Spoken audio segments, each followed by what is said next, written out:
Naranasan mo na bang maramdaman na parang ang mismong bahay mo ang humahadlang sa'yo? Kahit anong sipag mo sa trabaho, dami ng novena mong dinadasal, o perang iniipon mo, parang laging nawawala ang pera na parang tubig. May dahilan kung bakit nangyayari ito. Ayon sa karunungang Buddhist at sinaunang kaalaman sa enerhiya, may mga bahay na hindi nila alam ay humaharang pala sa daloy ng kasaganahan. Pero may isang simpleng halaman, sagradong halaman, na daan-daang taon nang ginagamit upang baligtarin ang sumpang ito. Ang rosemary. Hindi para lutuin, kundi para tawagin ang kasaganaan, para linisin ang baradong enerhiya, para buksan ang pinansyal na daloy ng iyong buhay. At kapag inilagay ito sa tamang lugar, hindi basta kahit saan, ang maliit na hakbang na ito ay nagiging magnet ng hindi inaasahang pera, kapayapaan, at banal na pagdaloy. Higit pa ito sa tradisyon. Ito ay espiritual na agham. Sa bawat bahay ng Pilipino, laging may isang espesyal na sulok, malapit sa pinto, sa altar, o sa tahimik na bintana kung saan may inilalagay si Lola. Minsan mangkok ng asin, minsan baso ng banal na tubig, o kaya'y dahon na nakasiksik sa likod ng estatwa. Hindi niya ipinaliliwanag. Ang sabi lang niya, pangproteksyon yan. Hindi man natin noon lubos na naunawaan. Alam ito ng ating mga ninuno. Ang enerhiya ng isang tahanan ang humuhubog sa kapalaran ng mga nakatira rito. Sa karunungang Buddhist, bawat bagay, bawat halaman, bawat sulok, bawat hininga ay may dalang enerhiya. At kapag ang enerhiyang ito ay hindi nakaayon, hindi dumarating ang pera kahit gaano ka pa kasipag. Pwede kang magdasal, pwede kang magsikap, pwede mong subukan ang lahat. Pero kung espiritual na nakaharang ang iyong espasyo, mananatiling malayo ang kasaganaan. Diyan pumapasok ang rosemary. Oo, ang parehong rosemary na ginagamit sa pagluluto. Pero hindi ito tungkol sa pagkain. Ito ay tungkol sa paggising ng isang nakalimutang kapangyarihan. Isang kapangyarihan na hindi nangangailangan ng kandila, kristal, o mamahaling gamit, kundi ng dalisay na intensyon at tamang paglalagay. Matagal nang ginagamit ng mga mongheng Buddhist ang rosemary upang linisin ang espasyo, paagusin ang enerhiya, at baguhin ang espiritual na atmosfera ng tahanan. Kapag ginamit ng tama, hindi lang ito mabango. Hinihigop nito ang kasaganaan na parang magnet. At ngayon, ang sagradong gawin na ito ay muling bumabalik sa makabagong tahanang Pilipino kung saan ang espiritu'y patuloy pa ring naghahangad ng linaw, proteksyon, at tunay na pagbabago. Hindi ito pamahiin. Ito ang tahimik na mahika ng enerhiya, pananampalataya, at sinaunang karunungan na ipinamana sa bulong. At ngayon, binibigkas na ng malinaw. Kaya kung minsan ay pakiramdam mo'y natigil ka, ubos ang pera, o mabigat ang espiritu, hindi ka nag-iisa. Banal na kasaysayan ng rosemary, mula sa mga templo, hanggang sa tahanang Pilipino. Bago pa man naging pampalasa sa inihaw na manok ang rosemary, bago pa ito isinilid sa maliliit na garapon sa mga grocery, ito ay isang sagradong halaman. Iginagalang, kinakatakutan pa nga ng ilan, dahil alam nila ang taglay nitong kapangyarihan. Sa sinaunang mga kaugalian ng Budismo, hindi lang simbolo ng paglilinis ang rosemary. Ginagamit ito sa mga ritual ng templo, sinusunog sa mga sagradong apoy, at inilalagay sa may pintuan upang hadlangan ang mababang enerhiya at gumagalang espiritu. Sinasabing ang amoy ng rosemary ay mas mabilis maglinis ng espasyo kaysa insenso. Dahil hindi lang nito tinatakpan ang enerhiya, binabago nito ito. Naniniwala ang mga monghe na ang rosemary ay may taglay na enerhiya ng araw, mainit, may liwanag, at puno ng lakas ng buhay. Kapag inilagay sa madidilim o mabibigat na sulok ng bahay, ito'y kumikilos na parang espiritual na sikat ng araw, tinutulak palabas ang lamig at bigat ng enerhiya na pumipigil sa kasaganaan. At sa pilosopiyang Budista, mahalaga ito. Dahil sa isang unibersong pinapatakbo ng daloy, ang anumang humaharang sa liwanag, humaharang din sa kasaganaan. At ang anumang nagpapalaya sa enerhiya, ay nagbubukas ng daan para sa yaman, kapayapaan, at espiritual na linaw. Ngunit hindi nagtapos ang paglalakbay ng Rosemary sa mga templo. Habang lumalaganap ang Budismo mula India, patungong China, papunta sa Timog Silangang Asya, kasabay nitong lumaganap ang mga ritual. At nang makarating ito sa baybayin ng Pilipinas, humalo ito sa isang kapangyarihang kasing lalim, ang ating katutubong espiritualidad. Maaaring hindi tinawag ng ating mga ninuno na Budista ito, pero alam nila. Ramdam nila ang enerhiya ng mga halaman. Nagdarasal sila sa tabi ng tanglad, naliligo sa tubig na may dahon ng bayabas, at nililinis ang bahay gamit ang sinusunog na damo at pabulong na panalangin. Kaya nang magsimulang lumitaw ang rosemary sa mga bahay ng Pilipino, lalo na sa mga pamilyang may alam sa panggagamot o espiritual na praktis, hindi ito bago. Isa itong paalala. Paalaala na ang kalikasan ay may mga kasangkapang iniaalok, na ang pera ay hindi lang tungkol sa numero, kundi sa enerhiya. At na kahit isang tangkay ng rosemary, kapag inialay ng may paggalang, ay kayang baguhin ang kapalaran ng buong tahanan. Ngayon, ang banal na kaalamang ito ay muling bumabalik. Hindi bilang uso, kundi bilang malalim na pag-alala. Dahil ang rosemary ay hindi lang para sa kusina. Ito'y para sa mga lugar ng kapangyarihan, gaya ng iyong tahanan. Koneksyon ng mga Pilipino sa halaman at espiritual na enerhiya? Kung lumaki ka sa Pilipinas o kahit minsan lang nakabisita sa isang tradisyonal na tahanan, alam mo ang katotohanan ito. Ang mga halaman ay hindi lang palamuti. Sila ay manggagamot, tagapangalaga, tahimik na bantay. Mula sa sariwang dahon ng sambong na panlunas sa lagnat, hanggang sa dahon ng laurel na nakasuksok sa likod ng mga rebulto, hanggang sa mangkok ng asin sa sulok ng sala, laging may papel ang mga halaman sa ating espiritual na proteksyon. Maaaring hindi natin ginagamit ang parehong wika gaya ng mga mongheng nakabihis, pero ang enerhiya, pareho lang.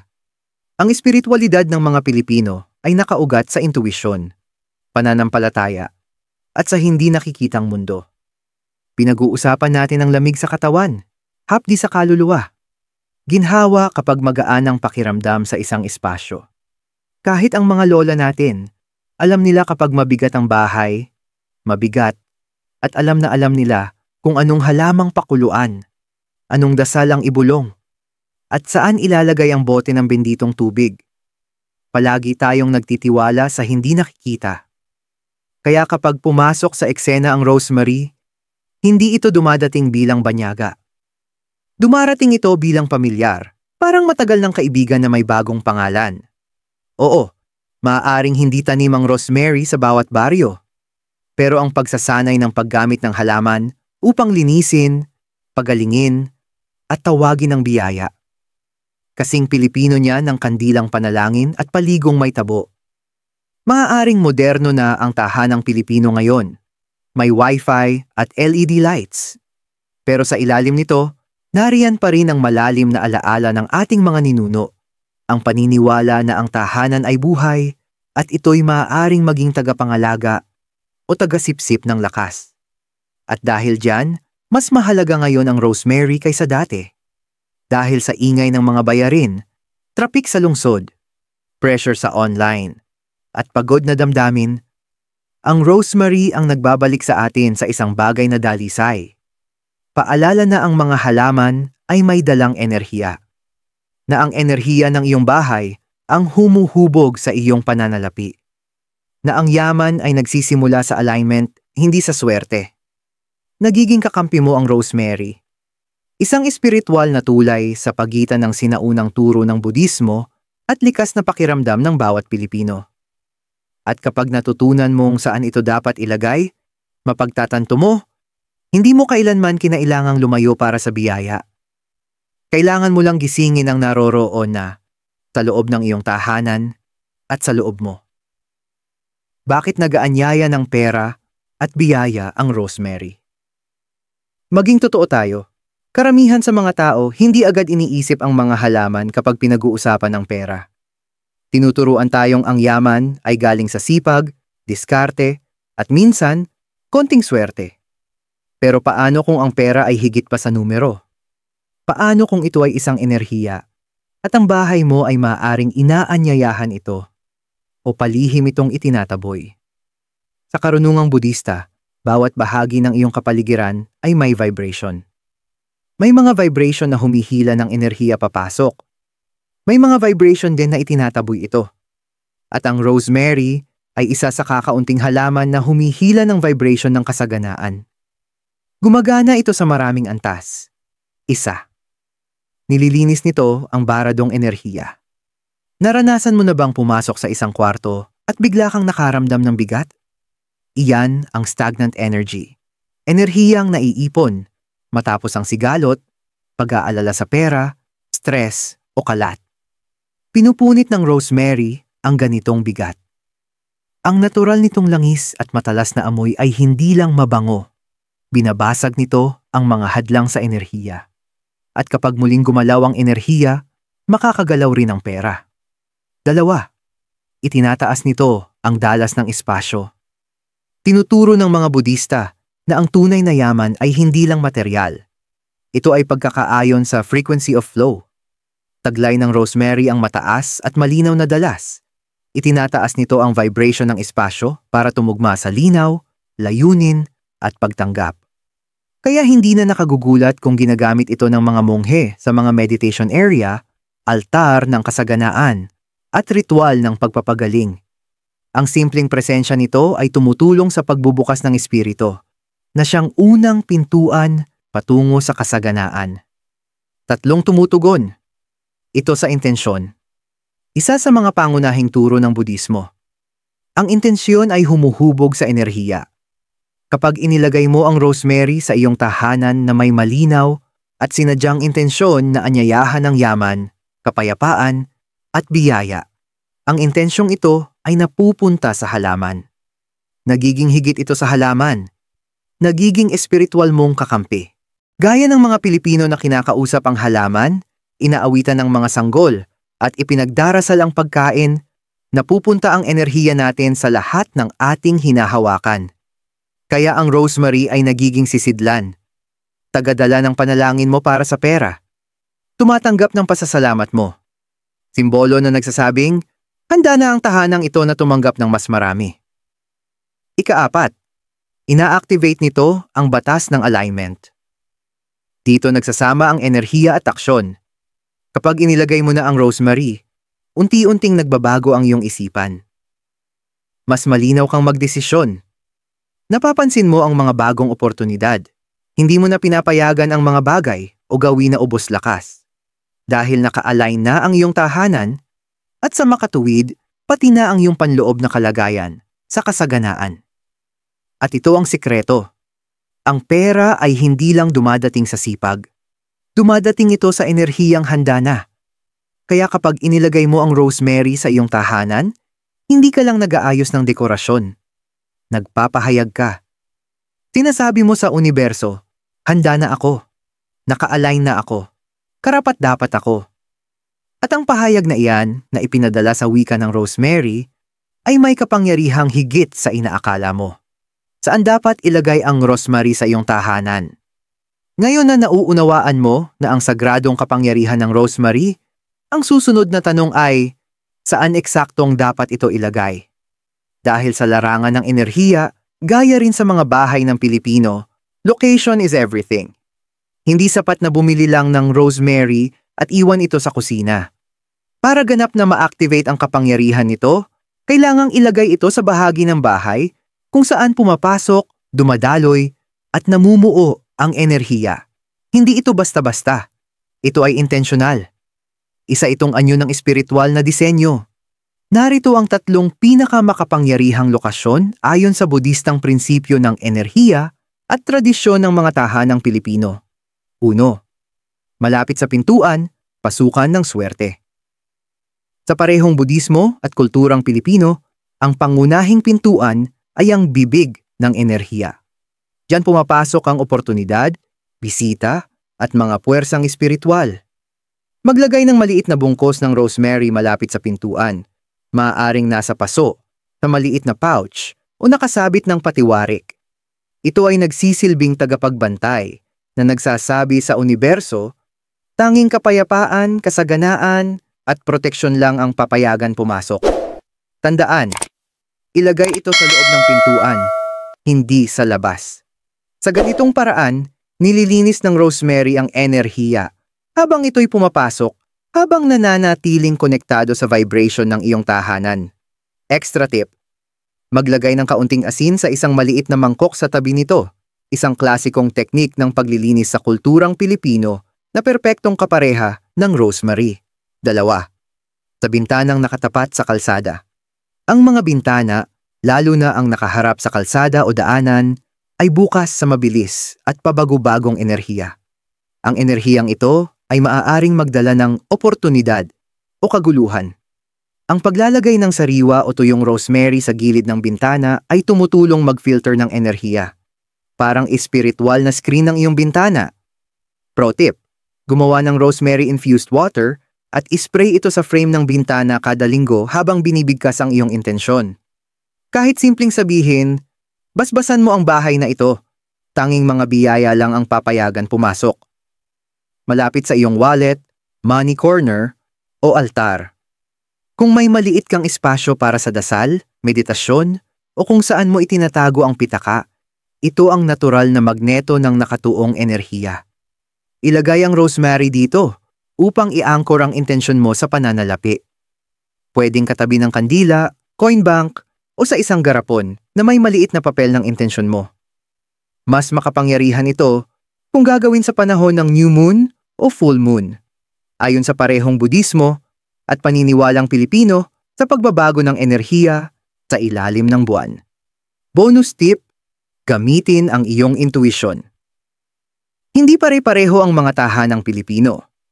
May nasa kondo, may nakikitira sa iisang kwarto, may mga lumang bahay na sabay-sabay ang pamilya. Pero ang enerhiya ay hindi nangangailangan ng malaking espasyo. Ang kailangan lang nito ay presensya.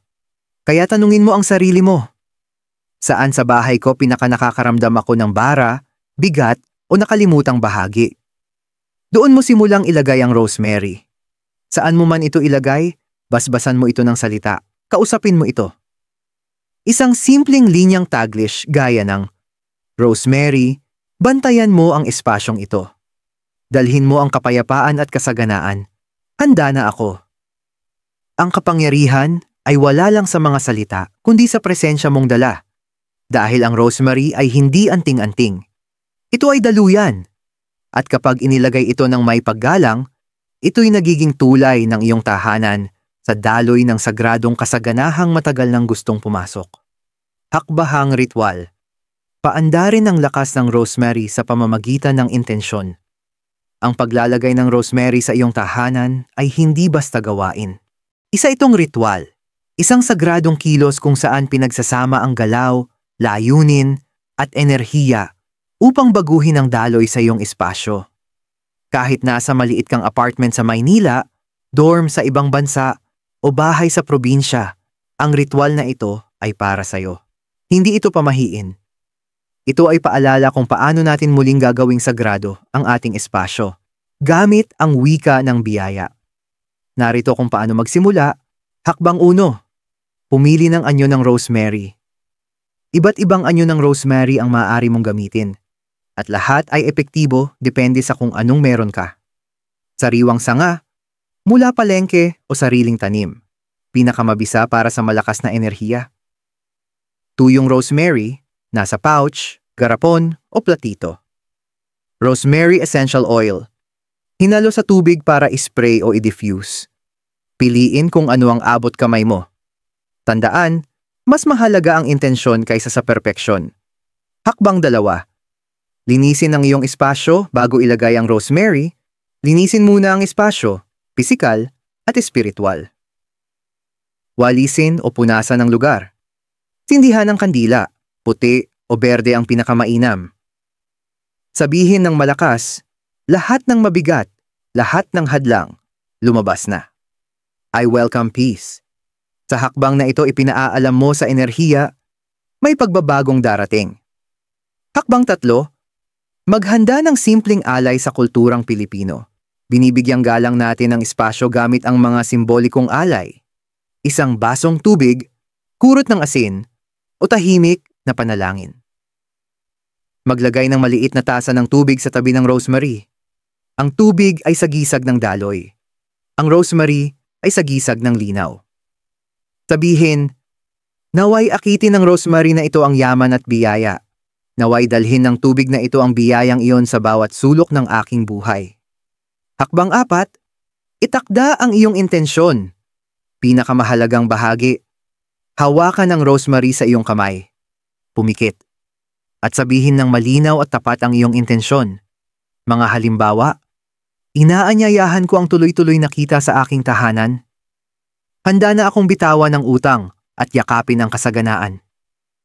Ang tahanang ito ay magnet ng kapayapaan, proteksyon, at kasaganaan. Kung nahihiya ka, bulong lang, basta't galing sa puso. Hakbang 5, ilagay ito sa napiling lokasyon. Ilagay ang rosemary sa eksaktong lugar na napili mo, pintuan, bintana, pitaka, o altar.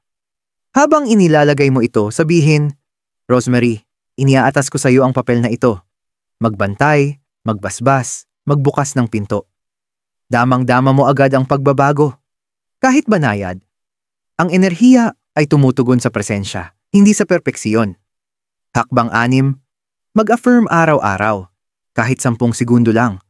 Tuwing umaga o gabi, maglaan ng ilang sandali para kilalanin ang presensya ng rosemary. Maaari mong sabihin, salamat, panatilihing malinaw ang espasyong ito, ipagpatuloy ang daloy. Ang koneksyong ito araw-araw ang nagpapatibay sa ritual. Tandaan, ang enerhiya mo ang bumubuhay dito. Hakbang 7, palitan buwan-buwan, o kapag mabigat na, ang pakiramdam sumisipsip ng enerhiya, ang rosemary. Habang tumatagal, maaaring matuyo ito. Pumangit ang amoy, o maramdaman mong naubos na ito. Kapag nangyari ito, pasalamatan ito at itapon ng may respeto. Maaari itong ilibing, itapon sa tubig, o dahan-dahang sunugin. Pagkatapos, palitan ito ng bago at ulitin ang ritual. Paalala, hindi ito tungkol sa pagiging perpekto. Ito ay tungkol sa pagiging presente. Kahit nasa lumang garapon ang rosemary mo, kahit nanginginig ang panalangin mo, nakikita ng universo ang puso sa likod ng iyong gawa. Dahil sa bawat pagkakataong ginagawa mo ang ritual na ito, hindi mo lang binabago ang espasyo mo. Binabago mo ang isipan mo, ang enerhiya mo, at ang hinaharap mo. Mga palatandaan na umeepekto na ang ritual. Plus, paano manatiling naka-align? Pagkatapos mong ilagay ang rosemary at buhayin ito gamit ang intensyon, maaaring mapaisip ka, paano ko malalaman kung umeepekto na ito? Ang sagot, banayad pero makapangyarihan. Dahil ang espiritual na pagbabago ay kadalasang nagsisimula sa maliliit, gaya ng unang ihip ng hangin bago ang ulan ng biyaya. Ang susi ay ang pagiging mulat at pananatiling nakaayon sa enerhiyang tinawag mo.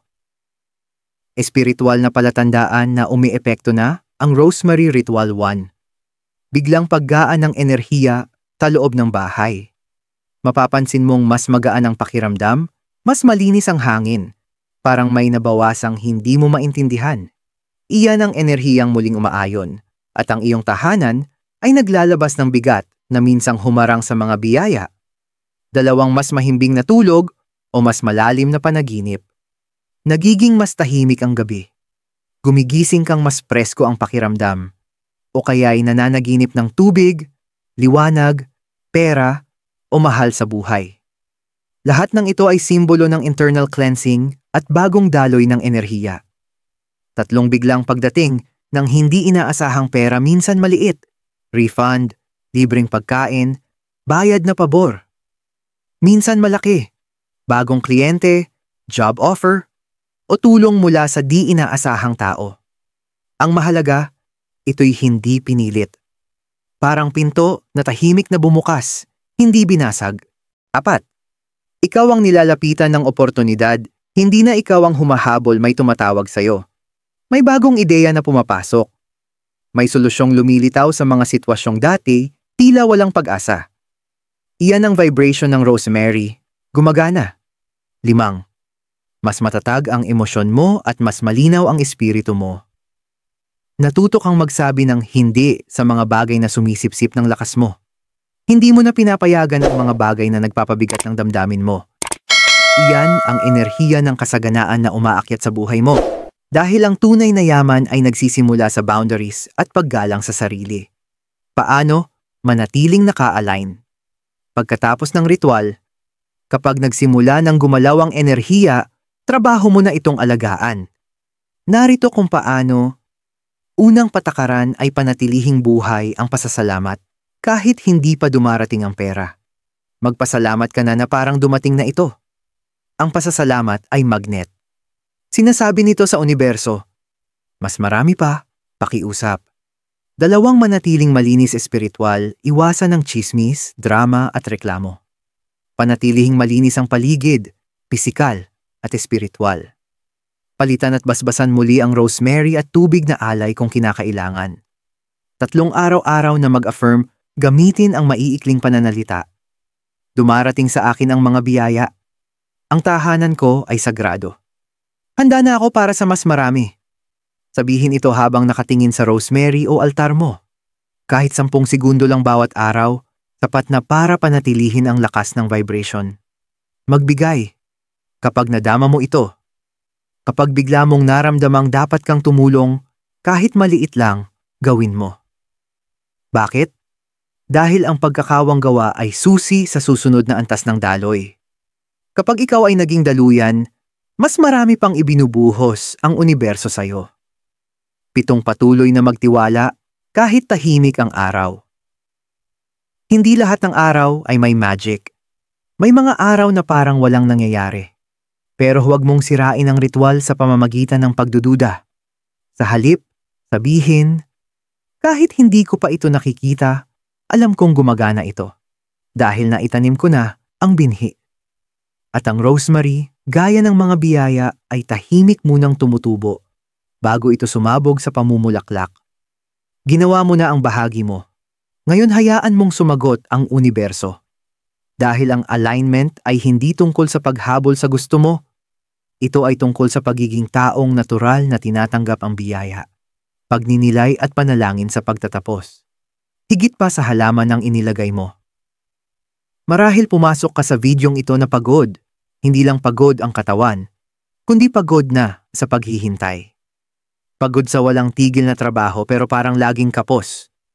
Pagod sa pakiramdam na dumadaan lang ang mga biyaya sa bahay mo nang hindi kumakatok. Pero ngayon, may nagbago. Hindi sa labas, kundi sa loob mo. Dahil hindi ka lang naglagay ng sanga ng rosemary sa bahay mo, naglagay ka ng intensyon. Nagsalita ka sa universo. Pinarangalan mo ang iyong mga ninuno. At higit sa lahat, naalala mo ang kapangyarihan mo. Naalala mo ang laging ginagawa ni Lola tuwing sinusunog niya ang mga dahon sa tabi ng kandila. Naalala mo ang mga bulong ng monghe habang ina-anoint ang mga templo gamit ang sagradong halaman. Naalala mo ang matagal nang hinahanap ng kaluluwa mo. Na ang iyong tahanan ay banal. Na ang iyong enerhiya ay magnetiko. Na ang iyong buhay ay maaaring magbago hindi lang sa sipag, kundi sa alignment. Ito'y hindi mahika. Ito'y hindi pamahiin. Ito'y espiritual na agham. Ito ay pakiramdam ng Pilipino. Ito'y sinaunang karunungang Budista, muling natuklasan ng ikaw, dito, ngayon. Kaya huminga ng malalim. Lingunin ang paligid ng iyong tahanan. Damang-dama mo ang pagbabago. Kahit tahimik, kahit maliit. At bigkasin mo ang panalangin ito. Panalangin, affirmation. Pinagpala ang tahanang ito. Handa na ang espasyong ito. Tinatanggap ko ang kasaganaan, kapayapaan, at proteksyon. Rosemary, isama mo ang panalangin ko. Hindi ko na kailangang habulin. Ako na ang inaakit. Hindi na ako natatakot. Ako'y may tiwala. Hindi na ako nagmamakaawa. Ako'y tumatanggap. At ganoon na nga. Dalhin mo ang enerhiyang ito saan ka man magpunta. Sa trabaho, sa panalangin, sa mga desisyong ginagawa mo araw-araw. Hindi mo kailangang kontrolin ang lahat. Kailangan mo lang manatili sa alignment sa enerhiyang tinawag mo. Dahil ang yaman ay hindi laging nagsisimula sa pera. Minsan, Nagsisimula ito sa isang bulong, isang halaman, isang ritual, isang pag-alala. At ngayong naalala mo na, naalala ka na rin ng kasaganaan.